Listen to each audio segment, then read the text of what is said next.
पीछे छिपे राज के बारे में है। हमारे पास जो स्रोत है वो द साइलेंट पेशेंट कहानी के मतलब एकदम आखिरी हिस्से पर रोशनी डालते हैं, खासकर अलीशा की डायरी के वो पन्ने जो सब कुछ बदल देते हैं। हाँ, हमारा मकसद सिर्फ कहानी दोहराना नहीं है, बल्कि ये समझना है कि एक इंसान भयानक सदमे के बाद अपनी आवाज कैसे खोता है और फिर उसी खामोशी को अपना सबसे बड़ा हथियार कैसे बना लेता है। और ये सवाल ही इस कहानी की जान है। ये सिर्फ एक मर्डर मिस्ट्री नहीं है। नहीं, ये तो मनोविज्ञान की एक पहेली है। बिल्कुल। एक औरत अपने पति की हत्या के बाद पत्थर की तरह खामोश क्यों हो जाती है? हमारे स्रोत मतलब उसकी डायरी हमें सीधे उस रात के मंजर में ले जाते हैं जहां सिर्फ गोलियां नहीं चली थीं, बिल्कुल, भरोसे और प्यार का भी कत्ल हुआ था। बिल्कुल। तो चलिए उस रात को ही फिर से जीते हैं अलीशा के शब्दों के जरिए। वो अपनी डायरी में लिखती है कि वो घर पर अकेली थी जब एक नकाबपोश आदमी अंदर घुस आया। उसके हाथ में बंदूक थी और उसकी आंखों में एक अजीब सा गुस्सा। अलीशा के मुताबिक वो डर से हिल भी नहीं पा रही थी। यहाँ तक तो ये एक आम घर में घुसपैठ की घटना लगती है ना? हाँ, लगती तो है, लेकिन ये कोई आम घुसपैठिया नहीं था। उसका मकसद चोरी करना था ही नहीं। तो फिर क्या था? उसका मकसद था अलीशा और उसके पति गैब्रियल की वो परफेक्ट जिंदगी, उसे तोड़ना। यहीं से कहानी एक साइकोलॉजिकल खेल में बदल जाती है। वो गैब्रियल को कुर्सी से बांध देता है, लेकिन गोली खुद नहीं चलाता। नहीं, वो बंदूक अलीशा के हाथ में थमा देता है। हाँ। और वो उसके सामने एक ऐसा चुनाव रखता है जो किसी की भी रूह कंपा दे। वो कहता है तुम्हारे पास दो रास्ते हैं, या तो खुद को गोली मार लो या फिर अपने पति को मरते हुए देखो। ये तो सोच से भी परे है।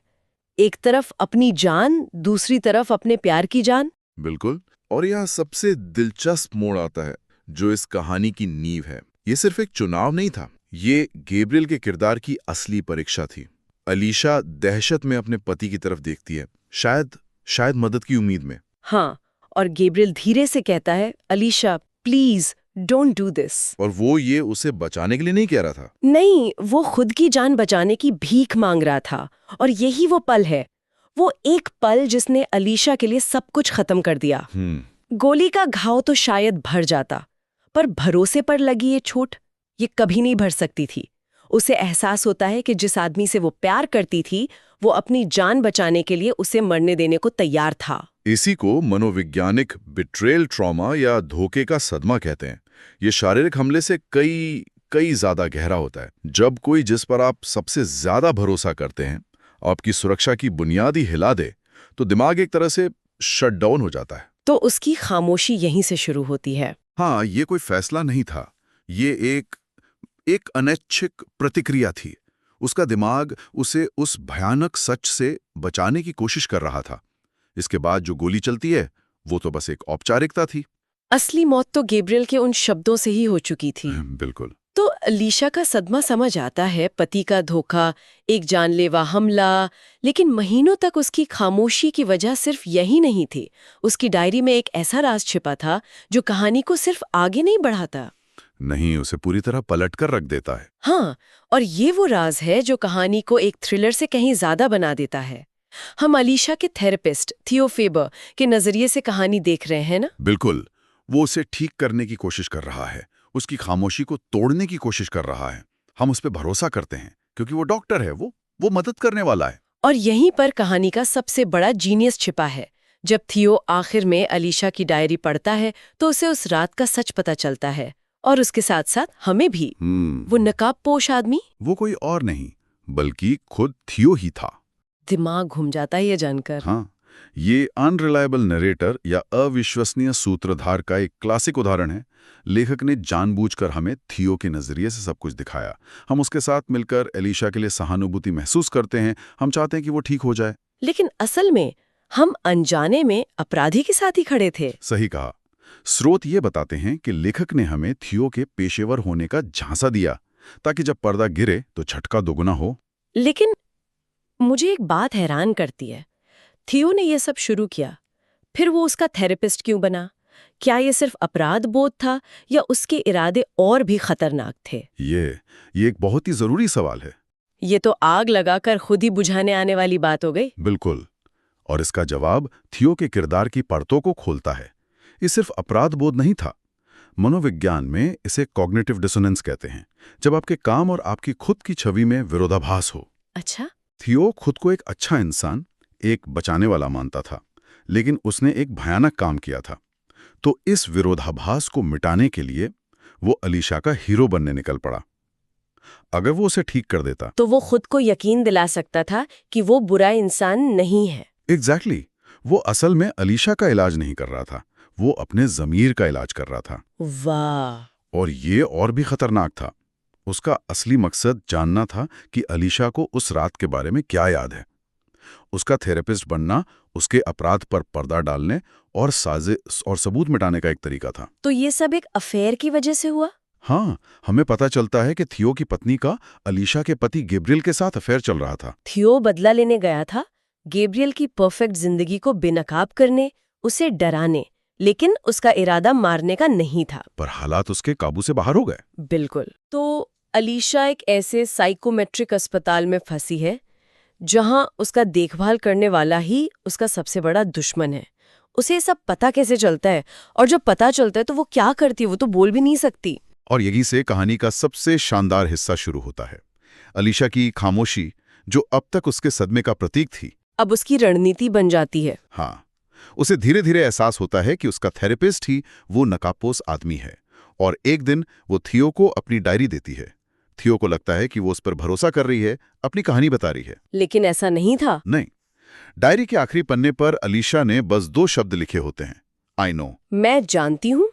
वाओ, सिर्फ 2 शब्द और पूरा खेल पलट गया। जो शिकारी था वो अब शिकार बन चुका है। हाँ, ताकत का पूरा समीकरण बदल जाता है। थियो की सबसे बड़ी गलती ये थी कि वो अलीशा को एक कमजोर, लाचार मरीज समझता रहा। उसने कभी सोचा ही नहीं कि उसकी खामोशी के पीछे एक तेज दिमाग काम कर रहा है। बिल्कुल नहीं। अलीशा समझ जाती है कि थियो की सबसे बड़ी कमजोरी यही है कि वो उसे लाचार समझता है। वो उसकी इसी सोच का फायदा उठाती है। वो बोलना शुरू नहीं करती, वो इंतजार करती है, उसे अपनी झूठी सुरक्षा में रहने देती है। और वो सिर्फ इंतजार नहीं करती, वो अपनी कला को अपनी आवाज बनाती है। वो एक नई पेंटिंग बनाती है ना? हाँ, और ये उसकी सबसे बड़ी चाल थी। वो एक सेल्फ पोर्ट्रेट बनाती है जिसमें उसका अपना चेहरा है, लेकिन कैनवस के बाहर एक और चेहरा है, एक थेरेपिस्ट का, थियो का। हाँ, थियो का, जिसका मुंह तो बंद है लेकिन आंखें अपराध बोध से चीख रही हैं। ये थियो के लिए एक सीधा संदेश था, एक गैर मौखिक धमकी। वो उसे बता रही थी, मैं तुम्हारा राज जानती हूँ और मैं इसे दुनिया को दिखा सकती हूँ। बिल्कुल, उसकी कला उसका हथियार बन गई। और उसका आखिरी दाव, वो एल्सिस्टिस वाला नोट। स्रोत बताते हैं कि उसने थियो को एक कागज दिया जिस पर लिखा था एल्सिस्टिस स्पोक द ट्रूथ। ये सुनकर थियो का रंग उड़ जाता है। एल्सिस्टिस का यहाँ क्या मतलब था? एल्सिस्टिस ग्रीक पौराणिक कथाओं की रानी है जो अपने पति की जान बचाने के लिए खुद की जान देने को तैयार हो जाती है। हाँ। वो त्याग और बलिदान का प्रतीक है। अच्छा। जब अलीशा लिखती है कि एल्सिस्टिस ने सच बोल दिया, तो वो सिर्फ एक साहित्यिक रेफरेंस नहीं दे रही, वो थियो को एक बहुत शक्तिशाली संदेश दे रही है। वो कह रही है, मेरा चुप रहने और बलिदान देने का दौर खत्म हो गया है। बिल्कुल, मैं तुम्हारे और गैब्रियल के पापों के लिए चुपचाप कुर्बानी देने वाली औरत नहीं हूं, अब सच सामने आएगा। तो उसने अपनी पूरी लड़ाई बिना एक शब्द बोले लड़ी। डायरी, पेंटिंग और एक पौराणिक कथा का जिक्र, और अपराधी घुटनों पे आ गया। बिल्कुल, उसने साबित कर दिया कि सबसे जोरदार आवाज हमेशा वो नहीं होती जो चिल्लाती है। कभी कभी सबसे ताकतवर सच खामोशी में छुपा होता है, सही समय पर सामने आने का इंतजार करता है। हाँ, थियो को एहसास हो जाता है कि वो फंस चुका है। अलीशा ने अपनी डायरी पुलिस को देने का इंतजाम कर लिया था, उसके पास सारे सबूत थे। और फिर कहानी के अंत में वो अपनी खामोशी तोड़ती है, सिर्फ एक वाक्य के लिए। वो पुलिस को बताती है, थियो फैबर किल्ड माय हस्बैंड। और इतना ही काफी था। हीरो विलन बन जाता है। और अलीशिया। स्रोत में बताया गया आखिरी दृश्य बहुत शक्तिशाली है। थियो गिरफ्तार हो चुका है, अलीशा एक बगीचे में बैठी है, उसके चेहरे पर धूप पड़ रही है और वो हल्का सा मुस्कुरा रही है। खामोशी खत्म हो चुकी है और वो आजाद हैं। ये सिर्फ कानूनी आजादी नहीं है, ये मनोवैज्ञानिक आजादी है। उसने अपने सदमे पर काबू पा लिया है और अपनी कहानी का नियंत्रण वापस अपने हाथों में ले लिया है। तो इस सब का असली मतलब क्या है? ये कहानी सिर्फ धोखे और बदले के बारे में नहीं है, ये खामोशी की ताकत के बारे में। हाँ, यहाँ खामोशी का दोहरा चरित्र बहुत आकर्षक है। कहानी के ज्यादातर हिस्से में ये अलीशा के सदमे, उसकी लाचारी और उसकी जेल का प्रतीक है। वो बोलना चाहती है पर बोल नहीं पाती। लेकिन अंत में यही खामोशी उसके न्याय का औजार बन जाती है। यह दिखाती है कि कैसे एक इंसान अपनी सबसे बड़ी कमजोरी को अपनी सबसे बड़ी ताकत में बदल सकता है। ये सोचना भी कमाल है कि कैसे एक इंसान जो दुनिया की नजरों में पूरी तरह टूट चुका था, वो अंदर ही अंदर अपनी लड़ाई की तैयारी कर रहा था। सही कहा। वो खामोश थी पर लाचार नहीं थी। यही इस कहानी का सबसे बड़ा सबक है। ये हमें सिखाती है कि सच को हमेशा बोला नहीं जाता, कभी कभी उसे रचा जाता है, उसे दिखाया जाता है और सही समय पर सामने लाया जाता है। उसने अपनी खामोशी को एक ढाल की तरह इस्तेमाल किया जब तक वो कमजोर थी, और फिर उसे एक तलवार की तरह इस्तेमाल किया जब वो तैयार थी। और ये हमें एक जरूरी सवाल के साथ छोड़ जाती है, हम दूसरों की खामोशी को कैसे देखते हैं? क्या हम उसे हमेशा कमजोरी या सहमति मान लेते हैं, या हम ये समझते हैं कि उस खामोशी के पीछे भी एक कहानी, एक रणनीति या एक सच अपनी बारी का इंतजार कर रहा हो सकता है?